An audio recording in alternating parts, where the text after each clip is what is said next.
Hey guys, welcome back. I do apologize for the delay.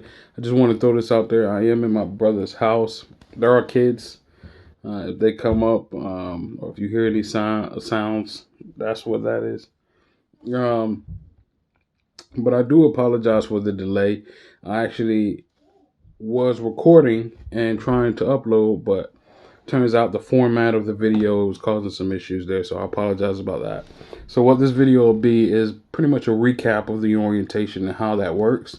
I am going to do a separate video explaining orientation pay, training pay for Schneider, and some more technical things. I'll probably separate those out into individual videos. But so I've already got the first day posted up on the account. So if you haven't seen that, go back, watch that. So on the first day, you pretty much it's like an orientation. Any first day orientation, what they do is get your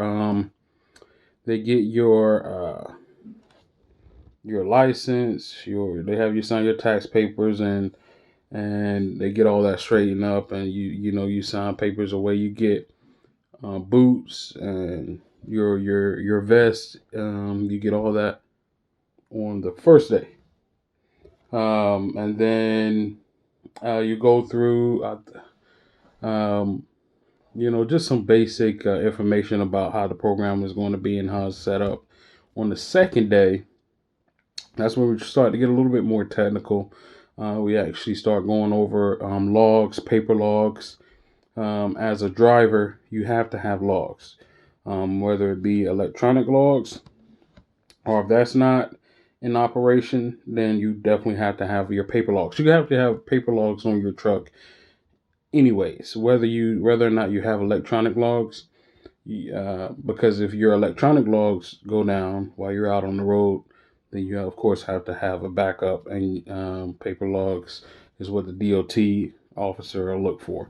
So we go over how the logs work, how your hours work, and we go over how to fill it out properly. We do the paper logs first, which I really don't like the paper logs. The electronic logs is so much easier, but it's good to know. I mean, it's vital to know, really, because electronic logs can go out at any point in time. But they'll go over that with you on the second day, and really into the third day. We really throughout the week we're working on logs.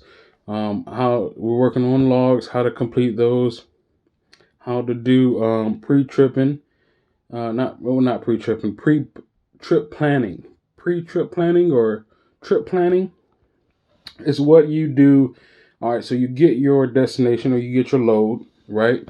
You got your load and you got your destination where you're going to drop it off at, or whatever. So in between, you gotta, figure out, okay, where I'm gonna stop at, or where's a good, truck stop to stop at to get your 10-hour reset, or however, if you want to do it at a truck stop or you want to do it at a rest stop, you want to get gas at a Pilot, which Schneider kind of wants you to get your gas from Pilot.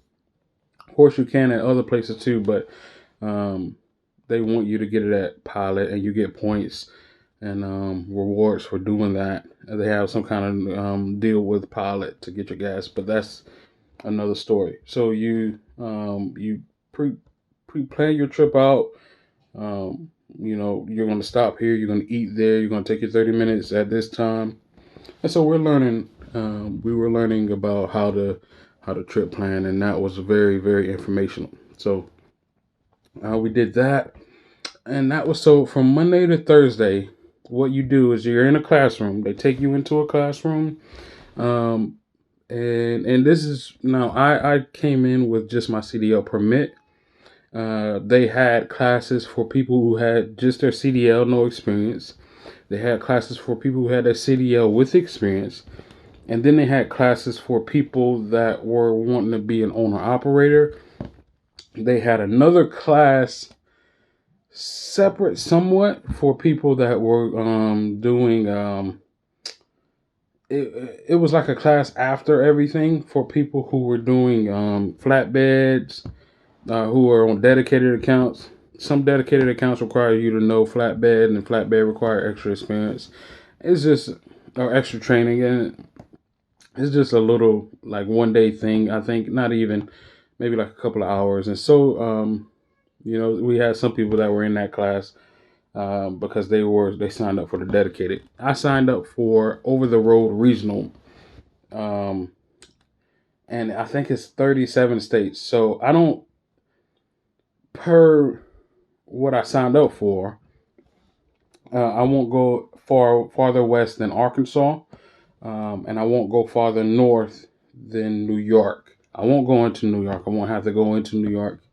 Um, after this past week, and this upcoming week, I'm and I'll get into that in another video. But I feel pretty comfortable. I'm getting to feel pretty comfortable behind the wheel of a truck. And this is coming from somebody who had no experience, no time at all behind the wheel of a truck, no experience whatsoever. So if anybody's coming into it wondering, can they train somebody? And somebody even asked the question. One of my classmates asked the question: can you train someone who has never been behind the wheel of a truck? Yes, yes. Put the time in, focus, ask questions. The only dumb question is the one that don't get answered. So ask all the questions and make sure you get the information that you need, right, to do your job. And if they see that hunger, then they're going to respond in likeness. So um, definitely keep that in mind. But yes, they can train you if you have never been behind the wheel. So from Monday to Thursday, you're in a class. You're learning all the technical things like the logs. You're getting your boots, your vest. You're learning how to pre-trip. A little class on how to make wide turns in the truck. And for the most part, that was pretty much it. Okay, so from that Monday through Thursday, you're in the class, you're doing that. Once Thursday is over, then you're out on the yard. From that Friday to that next Friday. So this is the Friday of your first week till the Friday of the second week. You're on the yard, and the yard is literally the operating center yard, you can call it. Like it's the area surrounding the building of the operating center. It's like where all the truck drivers come in, and they have areas set aside within the yard for training purposes. So they got training trucks, training. They call them training engineers or trainers. They call them trainers, and they take groups of 4 or 5. So it's supposed to be groups of about 4 or 5 each. Then they go out and use their truck, and they train them on how to back, on how to couple a trailer to the truck, how to because I've never been behind a truck, so air brake, how to do the air brake test, how to do pre-trip, some of it, how to do the pre-trip. And those are certain things like you'll need to know for your CDL. So the three things that you'll need to know for your CDL, just for future reference, is your pre-trip, your air brake test, and your backing. So there's a straight back, an offset back, and I think it's a 45 degree or a 90 degree. It's a 90 offset and straight back for your CDL. Yeah, and then there's the air brake test, in cab, and air brake test, and then there's the pre-trip. And those are three sections. So we learned before the third. So what we learned from that Friday of that first week to the Friday of the second week is we go out in the yard and we learn how to back. On the yard, we only did 45-degree backing, and straight backing in the truck. And then we learned all about the pre-trip, learning about the engine parts, what to point out, what to look for, what to say, because there's specific things you got to say when you're doing your CDL, specifically your CDL. But Schneider Way is more comprehensive, meaning Schneider does this on purpose. They require more for you to say and look for in your pre-trip.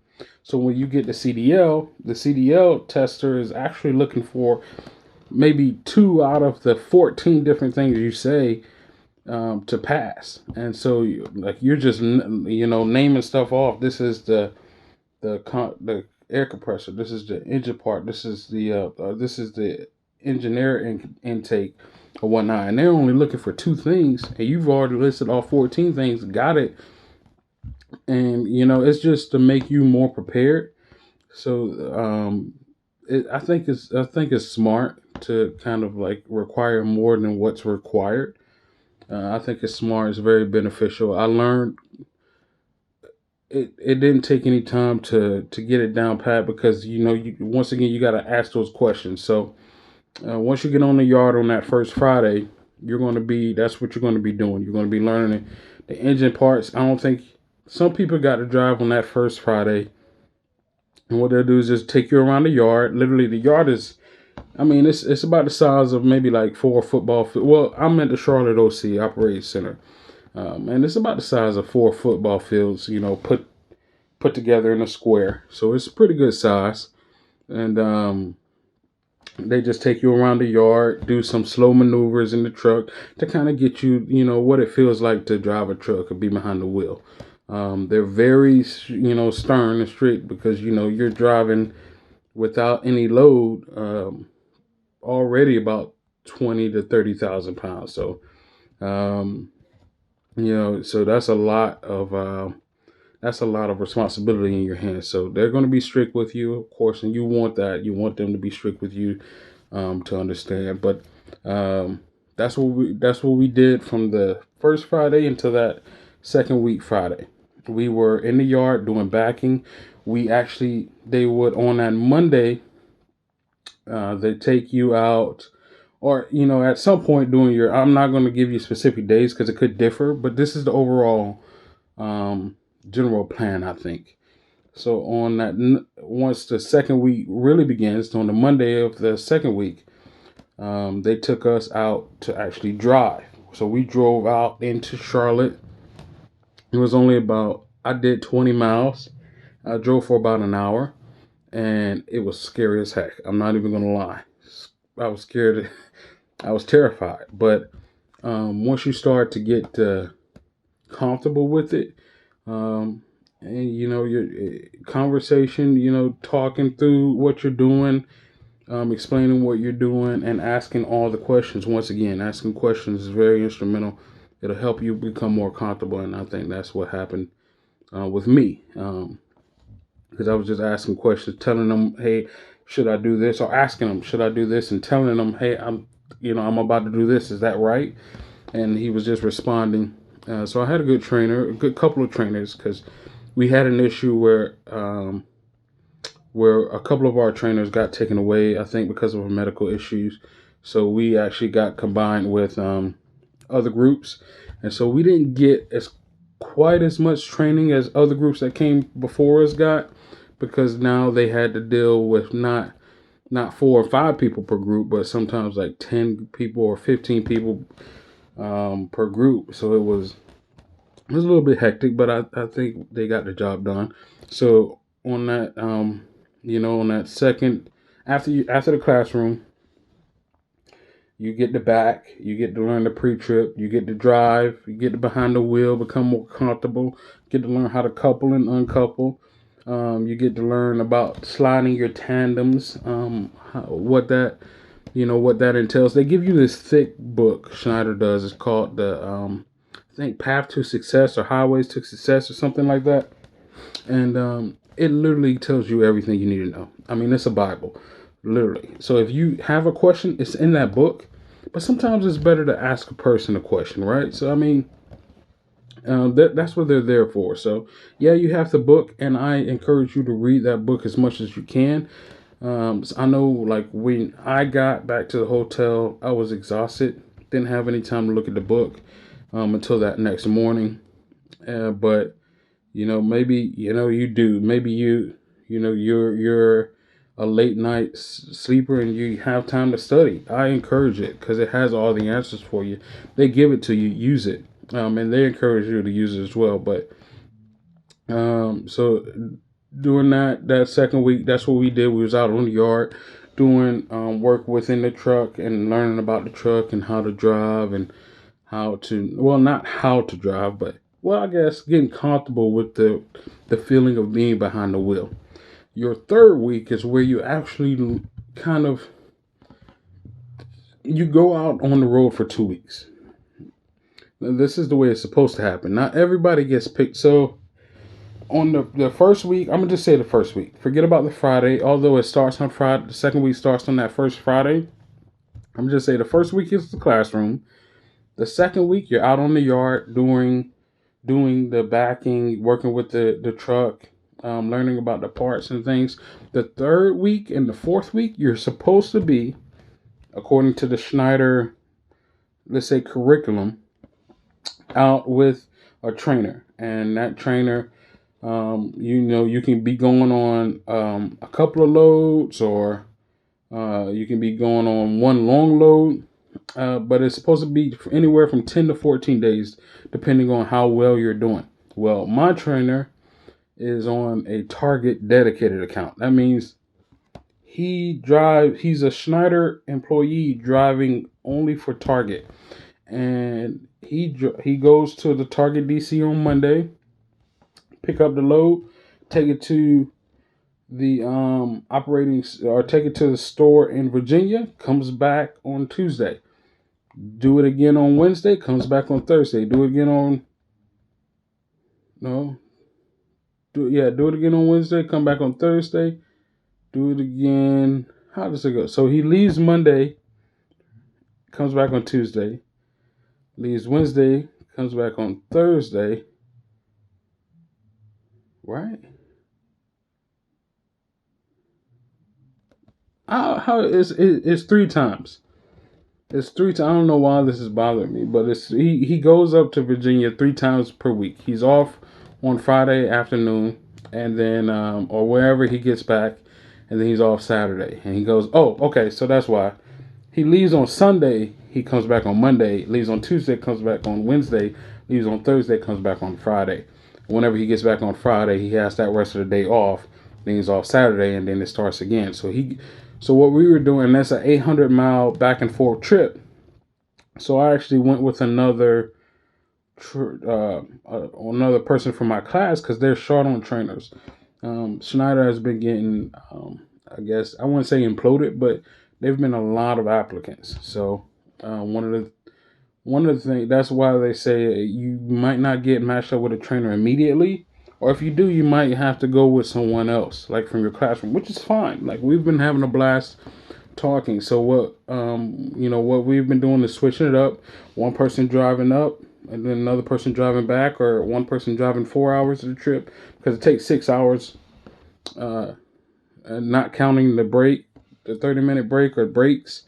It takes 6 hours. So one person would drive 4 hours, the other person would drive 2 hours, and we've been switching it up as well. But that's how it goes. So in the first week, classroom. Second week, out on the yard learning about the truck. Third, fourth week, you're supposed to be out with your training engineer. They're called TEs. And you're supposed to be, they don't drive, or typically they don't drive. You drive 99% of the time, the trainee is driving. And that is the time, like, they get you the hotel as well.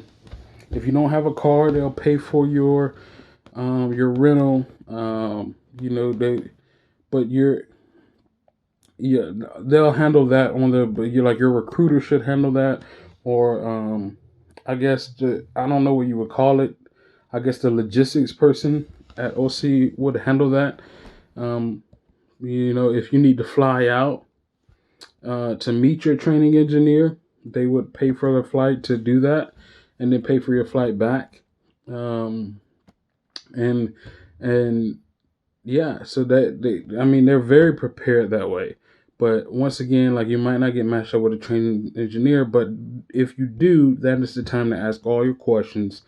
Try to get as much experience as you can. If you know you're not great at backing, tell them, hey, put me in as many situations as you can, or tell him or her, put me in as many situations as you can to back. Um, or if you know, you don't like, or you know you might be in hill situations or mountain situations, tell them, hey, can we take a different route where I might experience that? And I'm sure that they could accommodate. I mean, I'm sure that they could somehow, because we've been driving up and down North Carolina, Virginia, and if you know the area, it's all mountains up, and I'm grateful, because that's one of the things I was worried about, was driving mountains, and now I feel more comfortable with it where I can do that. So I don't want this video to go on for too long, but if anyone got any questions so far, I am going to post a second part probably tomorrow. But right now, first week classroom, second week you're in the yard with your the trainers. Don't get those confused. You got training engineers and then trainers. Trainers are actually at the OC. They're stationed at the OC. They're helping you in the beginning work to kind of get used to the truck, get used to what it feels like to be behind the truck, knowing the parts and whatnot. And then you got your training engineers on your third and fourth week, who actually take you on a load to pick up. They actually take you on a pickup, and they help you out that way. And then you don't have to worry about a hotel. They do feed you breakfast at the hotel. They do have breakfast at the operating center and lunch at the operating center, but the breakfast at the hotel is free. The operating center breakfast can be free, but what happened is they give you, when you get to the operating center and you get to your first classroom on the first day, they're going to give you 5 tickets. Those 5 tickets are for your 5 lunches. Now you can choose to spend those tickets like on breakfast or lunch, but you only get the 5. I mean, if somebody is not eating lunch and they don't want any operating center food, then you can ask them for the ticket. But that's the way that goes. You only get 5 tickets for those 5 lunches, and then it starts again. On the next Monday, they'll give you another 5 tickets, and then after that, you should be with a TE, or it will repeat the process. But wherever hotel you're at, they usually provide breakfast. I'm guessing if they put you at a hotel that didn't provide breakfast, then they'll give you more tickets so you can get breakfast at the OC. And the OC food is not bad at all. Like, I didn't have a bad meal. I just got the burger because they cook burgers and fries every single day, but they had other options. I'm a burger fanatic, so I just had burgers.